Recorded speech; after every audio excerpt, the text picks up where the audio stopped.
Already BC welfare officer के post पर sir selected है और अभी 69 BPSC का इंटरव्यू देकर सर बाहर निकले हैं। तो सर से जानेंगे सर का इंटरव्यू का एक्सपीरियंस कैसा रहा और किस टाइप के सर से सवाल पुटअप किए गए थे और 70th और 71st BPSC के जो आपका स्टूडेंट था सबके लिए सर का क्या टिप्स और स्ट्रेटेजी होने वाला है जिससे कि आप लोग प्रीलिम्स क्रैक कर सकें, मेंस क्रैक कर सकें।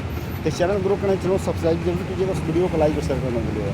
सर पहले तो सर आप इंटरव्यू देखे हैं उसके लिए सर आपको कॉन्ग्रेचुलेसन्स। धन्यवाद सर 67th में सिलेक्शन उसके लिए भी कॉन्ग्रेचुलेसन। धन्यवाद सर थोड़ा सर बताएं अपने बारे में। मेरा नाम सुमंत राज है। हम 67 BPSC से अनुमंडल पिछड़ा मध्य पिछड़ा वर्ग कल्याण पदाधिकारी के तौर पे फ़िलहाल पोस्टेड है और ये मेरा दूसरा इंटरव्यू था 69 से और फिलहाल अभी देख रहे हैं। ओके सर आपका मेंस का सर लैंग्वेज क्या था और सर इंटरव्यू का लैंग्वेज? मेरे दोनों लैंग्वेज हिंदी है, मेंस का भी और इंटरव्यू का भी, और मेरा ऑप्शनल भी हिंदी साहित्य है। हिंदी साहित्य। सर कैसा एक्सपीरियंस रहा सर इंटरव्यू देने के बाद में? बढ़िया था। मेरे से ज़्यादातर जॉब के बारे में क्वेश्चन किया गया है। थोड़ा बहुत मेरे ग्रेजुएशन सब्जेक्ट फिजिक्स से किया गया है जो कि काफ़ी दिन हो चुका था तो कम ही बता पाए हैं, तो उसको जस्टिफाई करती है कि सर काफ़ी दिन हो गया हुआ और वहीं करेंट का क्वेश्चन वगैरह पूछा गया। सर ये बताइए कुछ कंडीशनल या फिर सिचुएशनल बेस्ड क्वेश्चन कुछ पूछा गया? नहीं, कंडीशनल या सिचुएशनल बेस्ड नहीं पूछा गया है। एक ऐसा है कि 5 बोर्ड है और एक बोर्ड पे लगभग 10 स्टूडेंट है। 2 बजे से फिर करना है उनको दूसरा शिफ्ट, तो ज़्यादा टाइम है नहीं, 8 से 10 मिनट ले रहे हैं। बस थोड़ा बहुत इधर उधर का पूछते रहे हैं और कॉन्फिडेंस देख रहे हैं, उसके बाद में फिर आप निकल रहे हैं। ओके सर एकेडमिक बैकग्राउंड आपका क्या रहा है, कहाँ से आपने पढ़ाई करा है और बेसिकली पढ़ाई लिखाई में किस टाइप के स्टूडेंट रहे थे आप? शुद्ध गांव से पढ़े हुए हैं, सरकारी स्कूल से। कहाँ से? मेरा जो अपना होम टाउन है वो ढाका, वहीं से 10वीं तक सरकारी से? हाँ 10वीं तक नहीं, उसके बाद भी गवर्नमेंट से ही चला हुआ है मेरा सारा। तो वहीं से मेरा 12th हुआ है और उसके बाद में फिर 12th मेरा साइंस स्ट्रीम था और ठीक ठाक थे, मतलब बढ़िया स्टूडेंट थे। और उसके बाद में फिर मेरा ग्रेजुएशन भी हुआ अपने डिस्ट्रिक्ट से ही हुआ है, तो वहाँ से फिजिक्स ऑनर्स था मेरा सब्जेक्ट और उसके बाद में प्रॉपर इसी के प्रिपरेशन में आ गया। ओके सर प्रिपरेशन करने के लिए कहीं बाहर जाना हुआ, दिल्ली, पटना या फिर गाँव में ही रह कर सेल्फ प्रिपरेशन अपनी करा? एक्चुअली 12th में हम NDA के लिए बाहर निकले हुए थे, दिल्ली गए हुए थे। दिल्ली में? हाँ, तो वहाँ से करने के बाद में फिर बाद में जब ग्रेजुएशन हो गया और कुछ समझ नहीं आ रहा था क्या करना चाहिए, SSC का तैयारी कर रहे थे, फिर छोड़ करके 66 BPSC से हम देना शुरू किए थे। तो 66 के समय पहली बार थोड़ा सा डर लग रहा था, तो ऑप्शनल के लिए केवल हम क्लास किए हुए हैं और बाकी GS वगैरह जो भी इंटरव्यू सब खुद से प्रिपरेशन। सर UPSC भी देते हैं आप?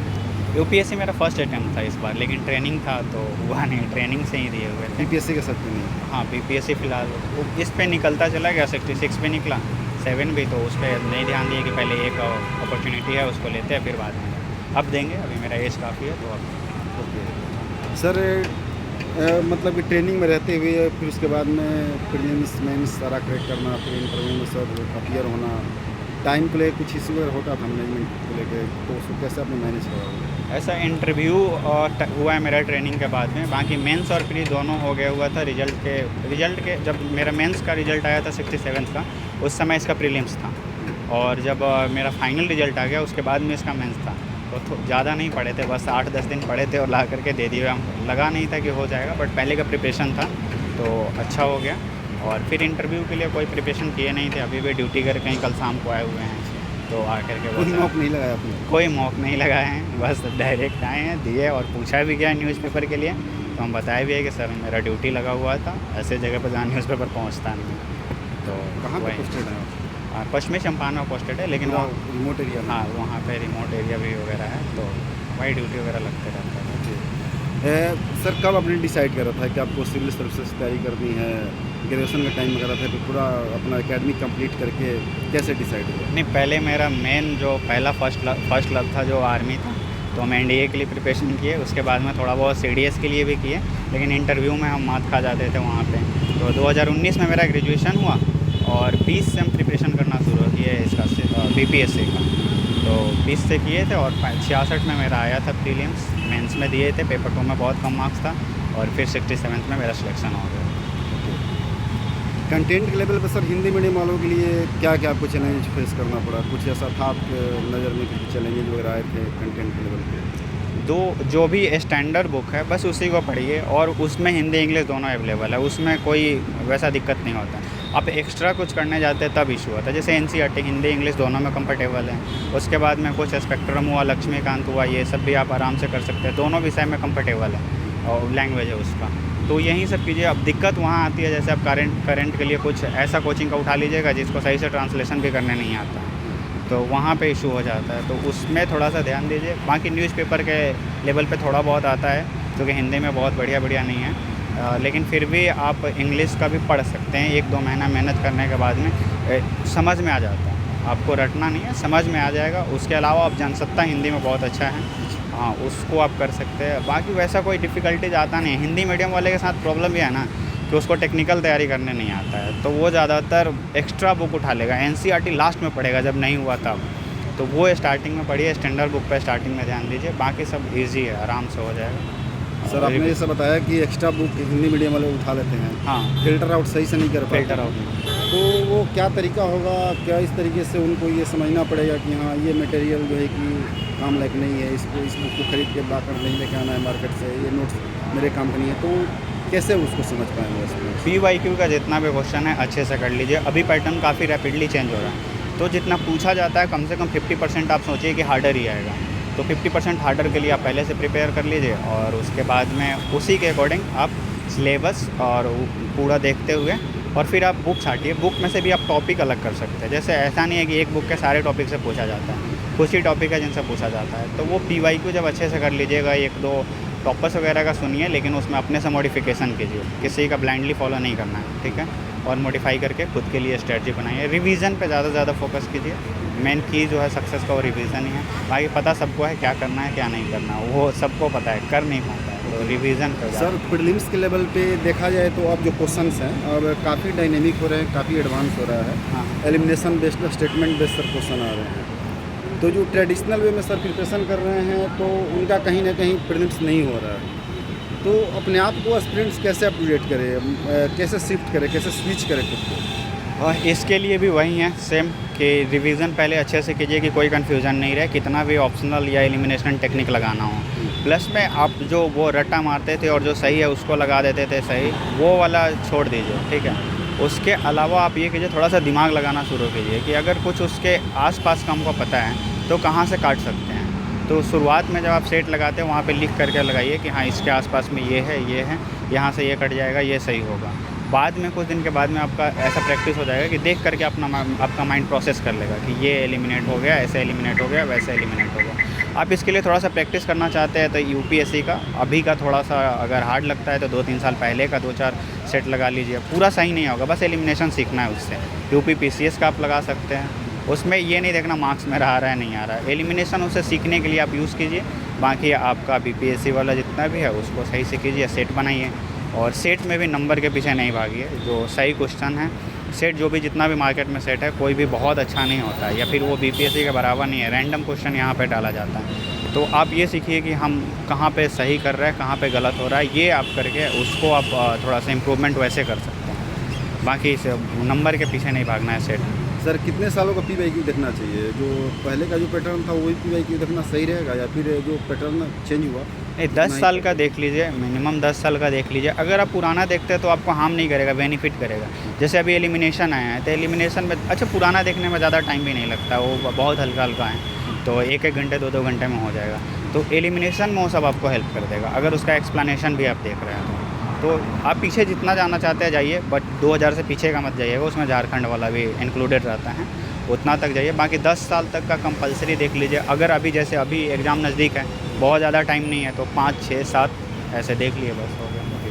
सर करेंट अफेयर्स के लेवल पे कहाँ पे कमी आती है हिंदी मीडियम वाला स्टूडेंट्स को? क्योंकि जो बहुत रेपुटेटेड कोचिंग इंस्टीट्यूट्स है, जो जैसे कि दिल्ली में सर हो गया, तो वो मोस्टली सर इंग्लिश मीडियम में ही है। तो करेंट अफेयर्स को सर कैसे कवर करें हिंदी मीडियम वाला? करेंट अफेयर आपका ऐसा है कि कोई कोचिंग वाला कवर नहीं करा सकता। करेंट अफेयर का बहुत सारे कोचिंग वाले क्लास चलाते हैं, और जिन टीचर को खुद मतलब करेंट अफेयर्स मतलब उतना एलोबरेट करके नहीं पढ़ा पाते हो। हम टीचर की बुराई नहीं कर रहे हैं, मतलब बहुत किसी का ऐसा सुने हैं, बहुत किसी का हम देखे भी हैं। तो ज़्यादा बेहतर ये होगा कि न्यूज़पेपर पर रिलाई कीजिए। कोई बढ़िया सा एक बिहार का न्यूज़पेपर उठा लीजिए और एक नेशनल लेवल का। जनसत्ता हमको हिंदी वाले के लिए नेशनल लेवल का बेस्ट लगता है। बिहार वाले के लिए हम हिंदुस्तान पढ़े, हमको ठीक लगता है हिंदुस्तान। एडवर्टाइजमेंट बहुत है बट ठीक है, यूज़फुल है। तो वो और जनसत्ता वहाँ से ले लीजिए, उसमें से आप जितना निकाल सकते हैं निकालिए। बाकी अगर आपके पास टाइम है, अगर आपका जीएस वगैरह कवर हो गया है, तो किसी भी एक बढ़िया कोचिंग का यूपीएससी लेवल का मंथली मैगजीन उठाइए और उसमें से सिलेक्टेड टॉपिक पढ़िए, सारा मत पढ़िए, उसमें भी काफ़ी मतलब एक्स्ट्रा चीज़ें रहता है। और अगर टाइम नहीं है तो ईयरली लास्ट में लेकर के 2-3 महीना पहले से ईयरली पढ़ना शुरू कर दीजिए।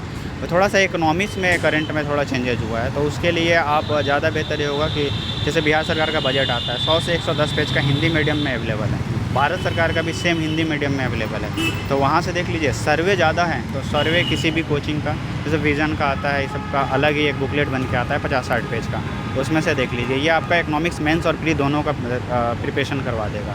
उसके अलावा भी अगर आपके पास टाइम है इकोनॉमिक्स के लिए या फिर किसी भी करंट के लिए लग रहा है कि नहीं हमको और करना है, तो पीटी 365 उठाइए, जितना अपडेट है उतना ही को लास्ट के 6 महीने का, पूरा नहीं, लास्ट के 6 महीने का बस 1 बार 2 बार थोड़ा सा देख जाइए, ज़्यादा टाइम इन्वेस्ट नहीं करना है। बाकी 1-2 सोर्स को एकदम मतलब वो घोल करके पीने वाला सिस्टम बना लीजिए कि पीना है, बाकी थोड़ा बहुत देख सकते हैं उसको। सर मेंस के लिए सर आप बदलते पैटर्न के अकॉर्डिंग किस तरीके से इस पर काम करना पड़ेगा कि अच्छा मार्क्स जो है कि फेच हो सके और अच्छा आंसर लिखा जा सके? क्वेश्चन गेस करना छोड़ दीजिए, सबसे पहला यही है कि जितना सिलेबस है सिलेबस को अच्छे से कवर कीजिए, क्वेश्चन गेस करने पर मत जाइए। ये ग्रेजुएशन का एग्ज़ाम नहीं है, ये आपका बीपीएससी मेंस है। और थोड़ा सा अब हैंड को और फास्ट करना होगा क्योंकि पेजेज की संख्या बढ़ गई है और साथ में आप ज़्यादा कंटेंट लिखते हैं तो आपको ज़्यादा बेनिफिट भी होता है। तो मेरे अकॉर्डिंग 5 या 4 मिनट पर पेज रखना चाहिए, ठीक है। 4 मिनट बहुत ज़्यादा हो जाता है, लेकिन अगर हो गया तो आप एक्स्ट्रा 20 मार्क्स उठा लेंगे, 10 से 20 मार्क्स, तो ये कर लीजिए। और उसके अलावा जो भी सिलेबस है सिलेबस को अच्छे से कीजिए। अभी 2-4 साल का जो क्वेश्चन है उसको लिख डालिए।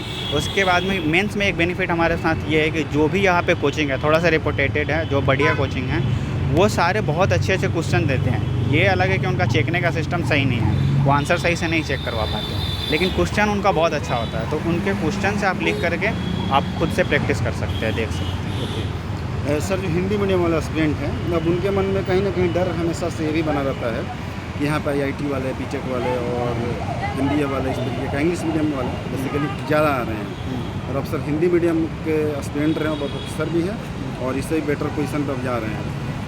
तो सर क्या आपके साथ भी ऐसा हुआ था कि हाँ ऐसा मन में कि हाँ हिंदी मीडियम के हैं तो कैसे कम्पीट कर पाएंगे, और सर आप यदि आपके मन में नहीं हुआ था तो क्यों नहीं हुआ था, और यदि जो एस्पिरेंट हैं उनके लिए सर क्या कहना चाहेंगे कि हाँ ये नहीं होना चाहिए? देखिए ऐसा है कि हिंदी माध्यम वाला वैसा ज़्यादा फ़र्क नहीं पड़ता है, ठीक है। जब हम स्टार्टिंग किया था मेरा फिजिक्स था ग्रेजुएशन, लेकिन हम हिंदी इसलिए चूज के थोड़ा सा स्ट्रेटजी, वो हमारे जो है अभी फिलहाल DYSP फायर है और वो भी अनुमंडल कल्याण पदाधिकारी है। तो ऐसा है कि स्ट्रेटजी जो हमारा था वहीं पे हम स्ट्रेटजी बनाए पहले तैयारी करने से पहले ही, तो हमको लगा हिंदी साहित्य में ज़्यादा मार्क्स मिलता है, तो इसलिए हम हिंदी साहित्य का वो चुनाव किए। 12th के बाद इंग्लिश मीडियम में हम चले गए हुए थे, तो हम दोनों में कंफर्टेबल है, लेकिन मेरा यहाँ पे माध्यम हिंदी ही है, तो फिर हम हिंदी साहित्य लिए और उससे प्रिपरेशन किए। स्ट्रेटजी मेरा सही था, हमको ज़्यादा ये प्रॉब्लम नहीं था कि साइंस वाले से हम कैसे कंप्लीट करेंगे उससे। तो सोर्स वाला हम पहले भी सुने थे कि हिंदी मीडियम वाले के साथ मेन दिक्कत है सोर्स के चुनाव में गलती करते हैं, तो वहाँ पर हम अच्छा से सावधानी बरतें और फिर उसके बाद में प्रिपरेशन के। बाकी हमको कोई इशू नहीं, हम 66 से दे रहे हैं और मेरा निकल रहा है, 68 नहीं निकला था, वो 67 में हम बहुत एग्जॉस्ट हो गए हुए थे, तो उसको नहीं देना हम बेहतर समझे। हाँ, तो बाकी हमको कोई इशू ऐसा लगता है। थैंक यू सो मच, बहुत सर आपने डिटेल में और एक्सप्लेनेशन दिया। जो भी एस्पिरेंट्स हैं आपको डेफिनेटली सर का स्ट्रेटेजी और जो हिंदी मीडियम वाले एस्पिरेंट हैं जो उनको जो मतलब हमेशा उनके लिए जो हमेशा क्वेरी होती है उसका सर ने आंसर भी किया है, तो इस चैनल को सब्सक्राइब कीजिए, वीडियो को लाइक शेयर करेंगे। Thank you so much sir. Thank you sir से विश करता हूँ सर